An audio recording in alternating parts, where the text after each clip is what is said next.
I was beheaded at 23 years old. On my knees in the rain, hands bound behind my back, watching her scream my name as the blade came down.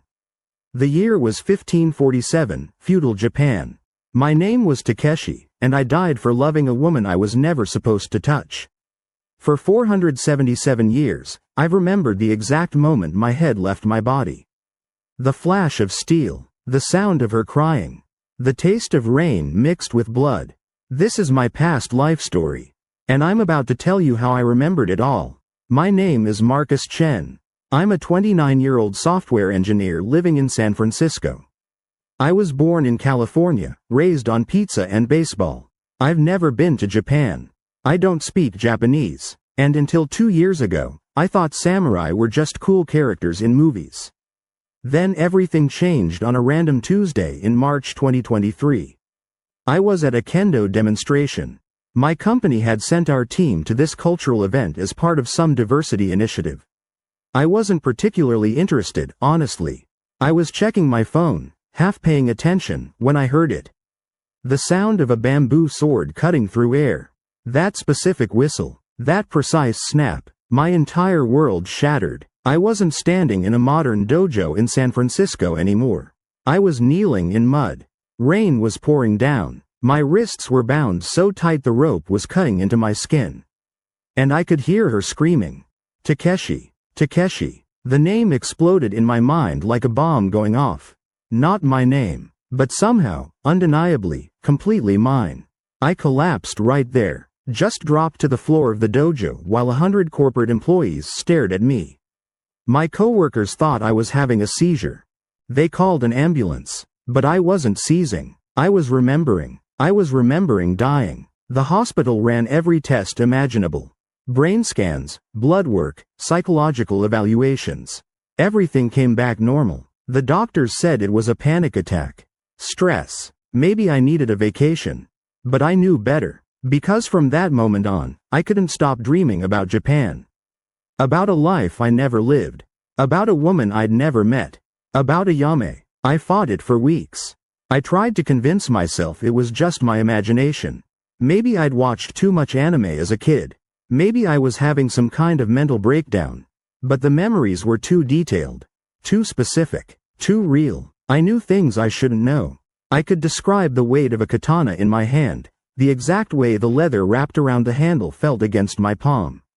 I knew the smell of rice fields in summer. The sound of wooden sandals on stone paths. The taste of matcha tea prepared wrong, too bitter because the water was too hot. I knew the layout of a castle I'd never seen. The face of a lord I'd never met. The sound of a woman's laugh that made my chest ache with a longing so intense it felt like drowning. 3 months after the dojo incident, I made a decision that everyone in my life thought was insane. I quit my job. I sold my car. I bought a one-way ticket to Japan. I had to know if any of it was real. Landing in Tokyo felt like coming home to a place I'd never been. But Tokyo was too modern, too different from what I remembered. I needed to go rural. To find the Japan that still existed in the gaps between skyscrapers and bullet trains. I spent 2 weeks traveling through the countryside, following instincts I didn't understand. Looking for something I couldn't name. And then I found it. A small village in the mountains of Gifu Prefecture. The moment I saw it from the bus window, my heart stopped. I knew this place. Not the modern version with paved roads and power lines. But underneath all that, the bones of it were the same. The way the mountains curved. The position of the river. The old shrine at the edge of town. I'd been here before, 477 years ago. I checked into a small guest house run by an elderly woman who looked at me with curious eyes when I spoke broken Japanese. I'd been teaching myself from apps, but I was terrible at it. "You are looking for something," she said in English, surprising me. "I can see it in your face." I didn't know how to explain it. How do you tell a stranger you think you died in their village 5 centuries ago? But she just smiled. "Many people come here looking for the past. This village is very old. Many stories." "Stories about samurai?" I asked. Her expression changed. Became more guarded. "Some stories are better left buried." That's when I knew I was in the right place. Over the next few days, I explored the village. Every corner triggered something. A flash of memory. A feeling of déjà vu so strong it made me dizzy. I found the ruins of an old castle on the hill. Barely anything left now, just foundation stones and overgrown paths. But I knew it. I knew where the main gate had been. Where the training grounds were. Where the Lord's chambers overlooked the valley. I was standing there, touching the ancient stones, when I heard footsteps behind me. A man, mid-60s, dressed casually, but carrying himself with a certain precision that made me think of martial arts. He was watching me with intense interest. "You have been here before," he said in Japanese. It wasn't a question. I think so, I replied in English, then tried my broken Japanese. "A long time ago." He switched to English. "You are the American who has been asking questions about the castle. About the samurai who lived here. I'm trying to understand something that happened to me. A memory that doesn't make sense." He studied me for a long moment. "Walk with me." We walked down from the castle ruins into the old part of the village. He led me to a small museum I hadn't noticed before. Inside were artifacts from the Sengoku period. Armor, weapons, scrolls. And then I saw it. A scroll with names and dates. A historical record of the samurai who had served Lord Matsudaira in this region. And there, in elegant calligraphy, Takeshi. Died 1547. Executed for treason. My knees almost gave out. The old man caught my arm. "You recognize the name." That's my name. I mean, that was my name. I think. I sounded insane and I knew it. But he didn't look skeptical. He looked sad. "There is more to this story. Come." He led me to the back of the museum, to a private room. On the wall was a painting. Old, faded, but still visible. A woman. Beautiful, with long black hair and eyes that seemed to look right through the centuries. "Ayame," he said, "daughter of Lord Matsudaira. She was 17 when she died. The same year as Takeshi." I couldn't breathe. I knew that face. I had seen it in my dreams every night for 3 months. "What happened to them?" I whispered. The old man gestured for me to sit. "It is a tragic story. One the village elders do not speak of often. But it is part of our history." He told me the story, and with every word, memories flooded back like a dam breaking. I was born Takeshi in 1524, the third son of a minor samurai family. Third sons don't inherit. Third sons have to make their own way. So I trained harder than anyone. Fought better than anyone. By the time I was 18, I had earned a position in Lord Matsudaira's guard. It was an honor, a chance to rise above my station, to bring pride to my family name. I took my duties seriously. I was disciplined, focused. I lived by the code of Bushido. Loyalty above all else. And then I met Ayame. She was 15 the first time I saw her. I was assigned to guard duty outside the women's quarters. It was considered a boring assignment, but I never complained. Duty was duty. She would walk in the gardens every morning. I wasn't supposed to look at her. Wasn't supposed to acknowledge her existence beyond ensuring her safety. But she had a way of humming while she walked. This soft, sweet melody that made the morning feel less cold. One day, a butterfly landed on her hand. She stopped, perfectly still, letting it rest there. She was so delighted by this tiny moment of beauty that she laughed. That laugh changed everything. I made the mistake of glancing at her. Our eyes met for just a second. Less than a second, but it was enough. Something passed between us in that instant. Recognition. Like our souls knew each other even though we'd never spoken. She smiled, then quickly looked away and continued her walk. I told myself to forget it. She was the Lord's daughter. I was a guard. There were rules, boundaries, entire social structures designed to keep people like us in our separate worlds. But the next morning, she walked past me and hummed a different melody. This one slower, sadder, and I realized she was communicating with me the only way she could. Over the weeks, it became our secret language. She would hum different songs, and I would respond by subtly adjusting my stance. Left foot forward meant I understood. Right foot forward meant I didn't. It was foolish, dangerous, but we were young and it felt like the most important thing in the world. One night, during a festival, the castle was full of visitors and celebration. In the chaos and darkness, she found me alone in the garden. "Takeshi," she whispered, the first time she'd ever spoken my name. "My lady, you shouldn't be here. If anyone sees, I don't care. I needed to hear your voice. To know if it sounds the way I imagined." We talked for maybe 10 minutes. That's all. 10 minutes of actual conversation about nothing important. Our favorite seasons. The way the stars looked. Silly things. But in those 10 minutes, I fell completely, irrevocably in love. "This is impossible," I told her. "You know that." "I know. But that doesn't make it less real." We started meeting in secret. Once a month, during the new moon when the darkness was deepest. Always briefly. Always terrified of being caught. The first few meetings were awkward. We would stand on opposite sides of the garden path, maintaining proper distance, speaking in whispers so quiet we could barely hear each other. "Tell me about your childhood," she said during our second meeting. "My lady, we shouldn't, please. I spend every day surrounded by people who only tell me what they think I want to hear. I just want to know something real about you." So I told her. About growing up as a third son. About my father's disappointment that I wasn't born first. About the day I held a sword for the first time and felt like I'd found the one thing I was meant to do. "You're lucky," she said softly. "You found your purpose. I was born into mine, and I've never been allowed to choose anything else." "What would you choose, if you could?" She was quiet for a long moment. "I would choose to be ordinary. To walk through a market without guards. To pick my own flowers.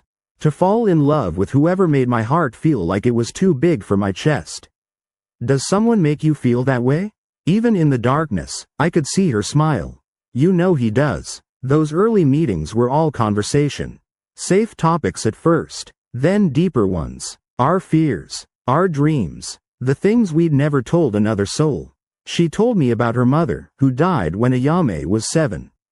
About how she barely remembered her face, but remembered her singing. How sometimes Ayame would hum those same songs and feel close to someone who was gone. I told her about the first time I killed a man. In battle, defending the border. How I'd thrown up afterwards. How my hands shook for days. How my father told me that was weakness, and a true samurai felt nothing. "That's not weakness," Ayame said fiercely. "That's humanity. Don't let them take that from you." By the 3rd month, we had dropped the formal titles. In the garden, in the darkness, she was just Ayame. And I was just Takeshi. By the 6th month, we had started sitting closer. Not touching, but close enough that I could feel the warmth of her presence. Close enough that when the wind blew, her hair would brush against my arm and send electricity through my entire body. "Do you believe in fate?" she asked me one night. "I believe in duty, in honor, in the code." That's not what I asked. I thought about it. I don't know. Why? Because I think we were meant to find each other. Even if it's impossible, even if it's forbidden, some part of me has been waiting for you my entire life. Ayame, I know we can't have a future. I know this is all we'll ever have. But I need you to know that these nights, these conversations, they're the only time I feel like myself. The only time I feel free. I wanted to reach for her hand. Wanted it so badly my fingers ached. But I kept them clenched at my sides. "I feel the same way," I admitted. "Every day between our meetings feels like holding my breath. And when I see you again, I can finally breathe." We sat in silence after that, both of us knowing we were falling into something we couldn't climb out of. The 9th month, she brought sake. Stolen from her father's private stock. We sat under a cherry tree and drank from the same cup, passing it back and forth between us. "Tell me something you've never told anyone," she said, her voice slightly slurred from the alcohol. "I'm terrified," I confessed. "Every day, not of dying in battle, but of living a meaningless life. Of being just another samurai who followed orders and died and was forgotten." "You could never be forgotten. Not by me. You'll marry someone else. Some lord or prince. You'll have children and a life and I'll just be. You'll be the person I loved first. The person I loved most. That doesn't disappear just because I'm forced to pretend it never existed." She reached out then, just her fingertips, touching mine. The first physical contact we'd ever had beyond that single kiss at the festival. It felt like lightning. We sat like that, fingertips barely touching, for the rest of the night. Both of us trembling. Both of us knowing we were crossing a line that would change everything. By the 12th month, our meetings had become bolder. We would sit beside each other now. Close enough that our shoulders touched.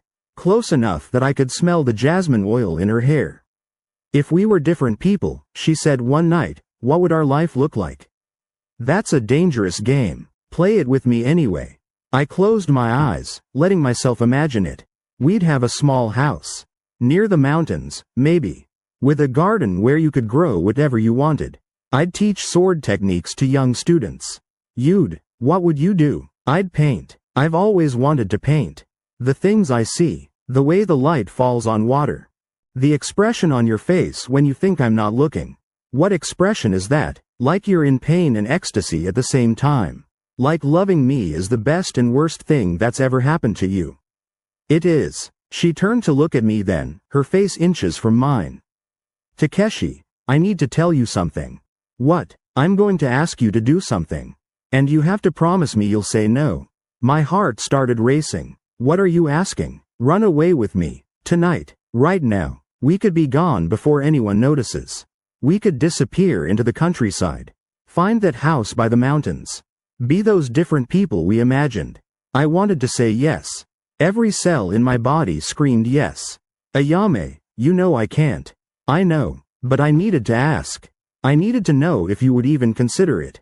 If I were a different man, I would have already swept you away. But I'm samurai. I swore an oath to your father. To abandon that oath would make me nothing. You would be mine. Isn't that something? It's everything. But it's not enough to erase who I am. She nodded slowly, tears streaming down her face. I know. I've always known. But I had to ask. I did something then that I'd sworn I wouldn't do.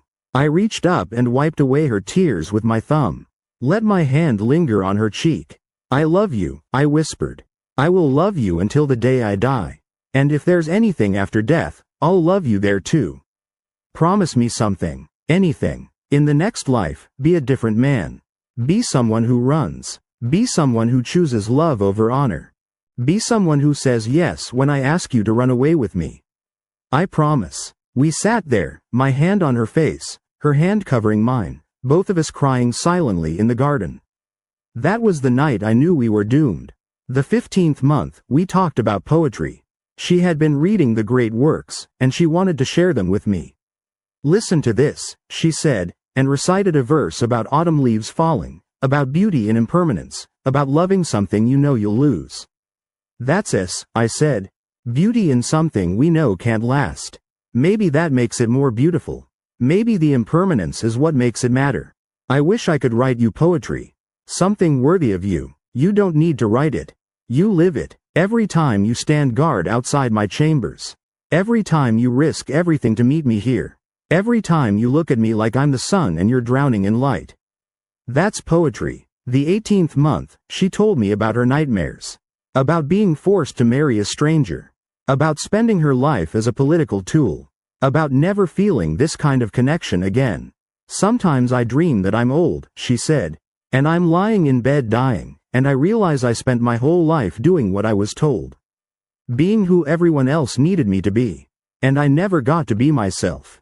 Not even once. You're yourself right now. With me. That counts. Does it? If I spend one night a month being real, and the rest of my life being fake, which one is actually me? I didn't have an answer for that.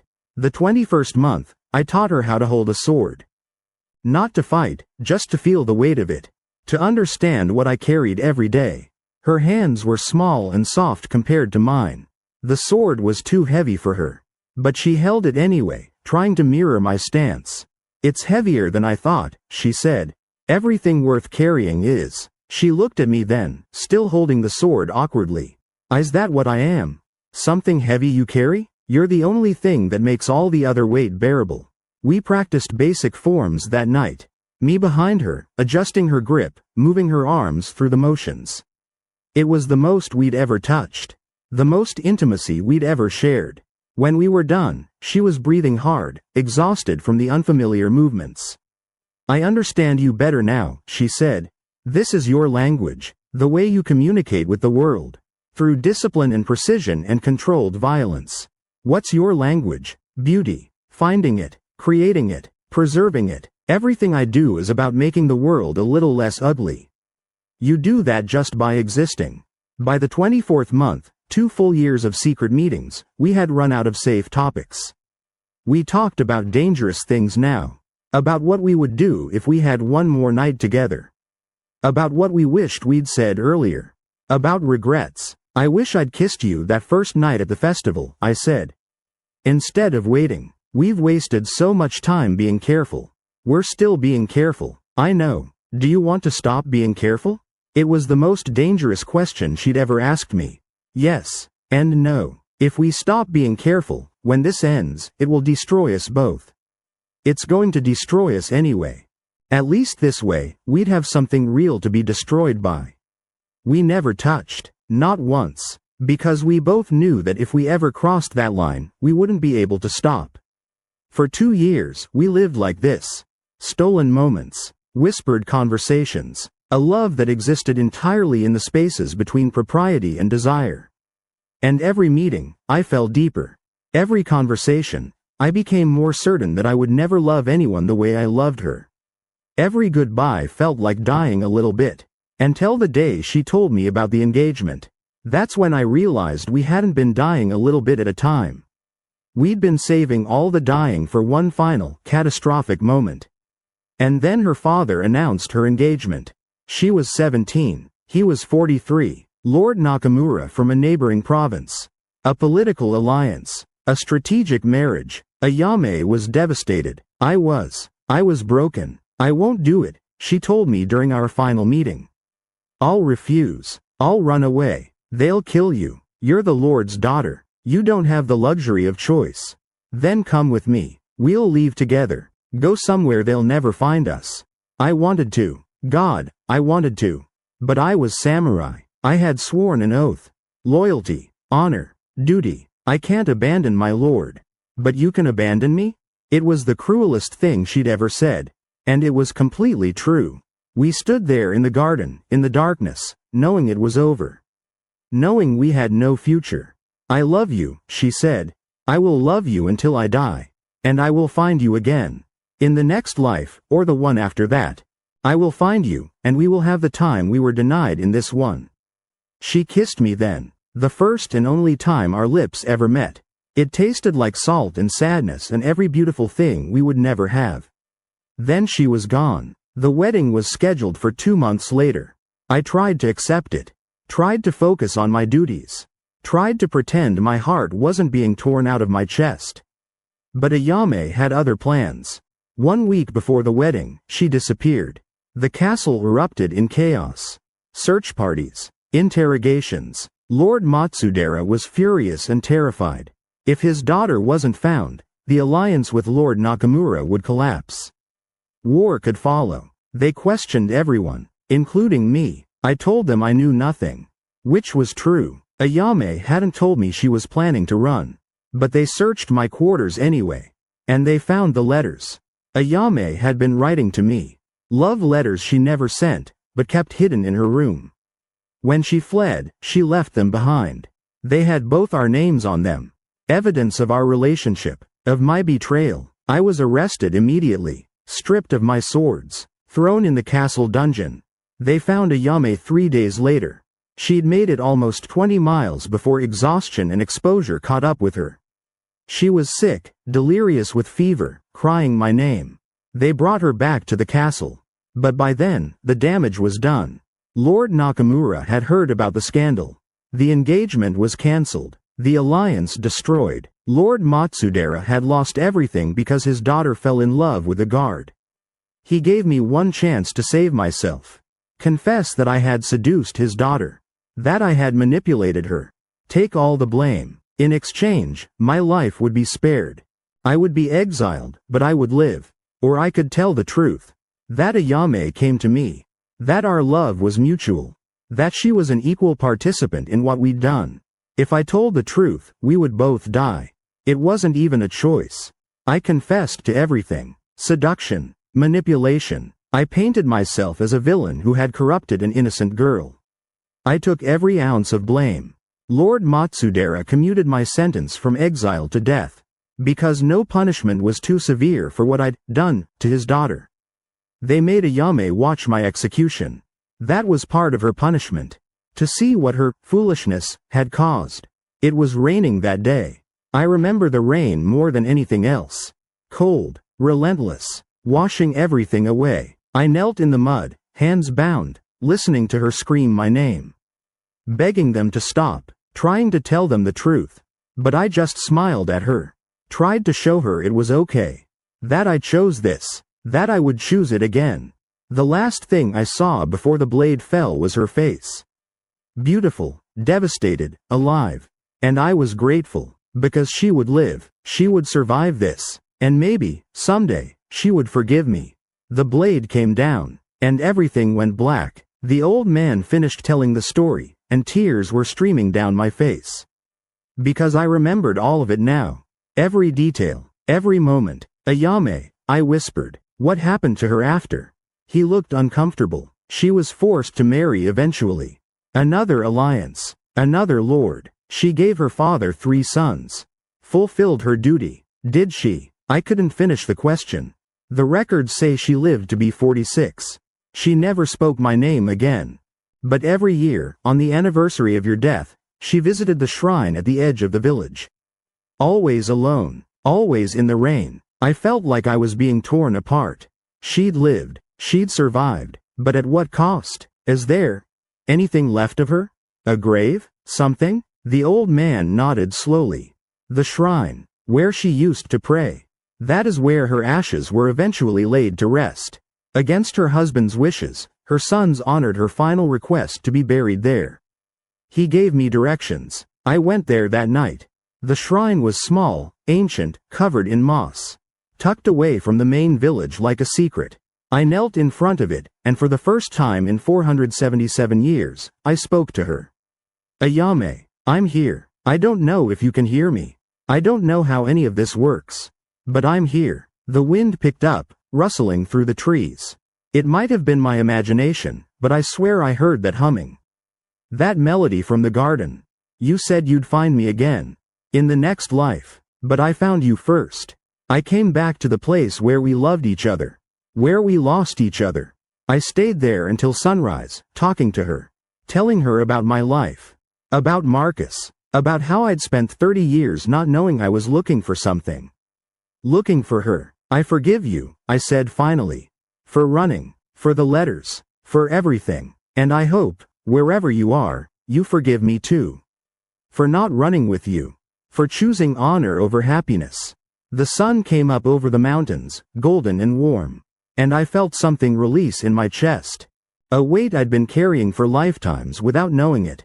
Peace. I stayed in the village for 3 months. The old man who ran the museum became my teacher. His name was Kenji, and he was a direct descendant of one of the samurai who had served alongside me. He taught me about my past life. About the history I'd been part of. About the code I'd lived and died by. But more than that, he taught me about letting go. You were samurai, he told me one afternoon as we walked through the ruins of the castle. You understand duty, sacrifice. But do you understand forgiveness? I forgave her. I told her at the shrine. I'm not talking about forgiving Ayame. I'm talking about forgiving yourself. That stopped me cold. You made a choice, Takeshi. You chose her life over yours. That was noble, honorable. But you have carried the guilt of not running with her for 5 centuries. Even in death, even in rebirth, you have not forgiven yourself for surviving when she had to live without you. He was right. I'd been punishing myself. Across lifetimes. How'd I let it go? You live, fully, completely. You take the love you had for her and you use it to make this life meaningful. You honor her memory by being happy. By finding purpose. By not wasting the gift she gave you. It was the hardest thing I'd ever done. Harder than remembering dying. Harder than accepting the past. But I started trying. I learned Japanese. Really learned it, properly this time. I studied the history of the Sengoku period. I took up kendo, and discovered that my body remembered things my mind had forgotten. I found purpose in teaching. I started a blog about past life memories and historical research. It connected me with thousands of people who'd had similar experiences, who felt drawn to places and times they couldn't explain. I helped people find their own answers, their own peace, and slowly, month by month, I started to heal. 1 year after I first arrived in the village, I returned to the shrine. It was raining, just like the day I died. I knelt in front of it, and I made a promise. Ayame, I'm going to live now. Really live. I'm going to take everything you gave me and I'm going to make it count. I'm going to love deeply. I'm going to fight for the people I care about. I'm going to be brave enough to choose happiness. The rain fell softly, washing everything clean. And if you're out there, in another life, living your own story, I hope you're happy too. I hope you found someone who makes you laugh. Someone who chooses you first. Someone who runs with you instead of watching you go. I left a white flower at the shrine. The same kind that used to grow in the castle garden where we first met. Thank you for loving me. Thank you for finding me again, even though I'm the one who came looking. Thank you for showing me that some loves are so powerful they transcend death itself. I stood up, bowed deeply, and walked away, not running from the past, but not chained to it either. Free. I moved back to the United States 6 months later. But I return to Japan twice a year. Once in spring, when the cherry blossoms bloom. And once in autumn, on the anniversary of my death. I always visit the shrine. I always leave flowers. I always tell her about my life. 2 months ago, something incredible happened. I was at a kendo tournament in Los Angeles. I'd gotten pretty good over the past 2 years. Good enough to compete, at least. I was waiting for my match when I saw her.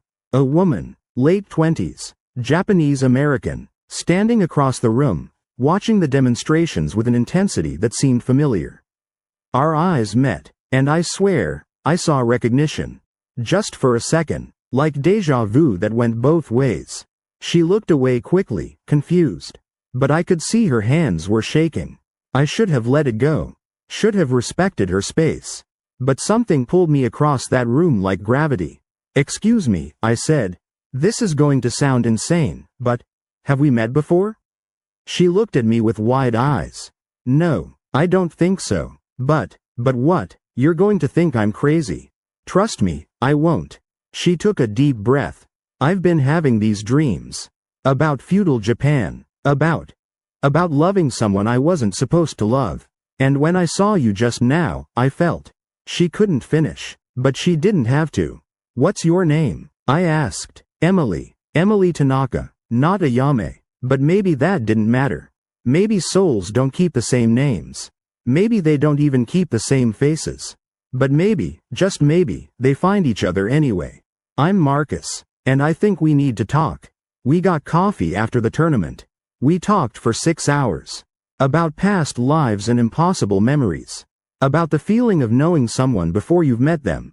About loving someone across centuries. I don't know if Emily is Ayame reborn. I don't know if souls work that way. I don't know if we're destined to be together or if this is just a beautiful coincidence. But what I do know is this. I'm not afraid anymore. I'm not bound by duty or honor or codes written by dead men. If I love her, I'll tell her. If I want her, I'll fight for her. If she wants to run, I'll run with her. Because I learned something from dying and being reborn and finding my way back to the place where I lost everything. Love is worth more than honor. Happiness is worth more than duty. And the regret of not trying is worse than the pain of failing. Emily and I have been dating for 8 weeks now. We're taking it slow, learning about each other in this life, not just the echoes of past ones. But last night, she was humming while she cooked dinner. That same melody from my memories. From the garden. From 477 years ago. I asked her where she learned it. I don't know, she said. It's just always been in my head. Since I was a little girl. She looked at me with those eyes that I've known for lifetimes. Do you know it? She asked. I took her hand. For real this time. No stolen moments. No forbidden touches. Yeah, I said. I know it. And I hummed it with her. My name is Marcus Chen. I'm 29 years old. I live in San Francisco. I'm a software engineer who quit his job to chase a memory across the world. 477 years ago, I was Takeshi. I was a samurai who died for love. I made mistakes. I chose honor over happiness. I let fear and duty keep me from the one person who mattered most. But I learned. I grew. I found my way back. And this time, I'm not kneeling in the rain waiting for the blade to fall. This time, I'm standing. I'm fighting. I'm choosing love. This time, I'm choosing her. And if there's another life after this one, and another after that, I'll choose her every single time. That's my truth. That's my past life story. And for the first time in 477 years, I'm not haunted by how it ended. I'm excited about how it begins.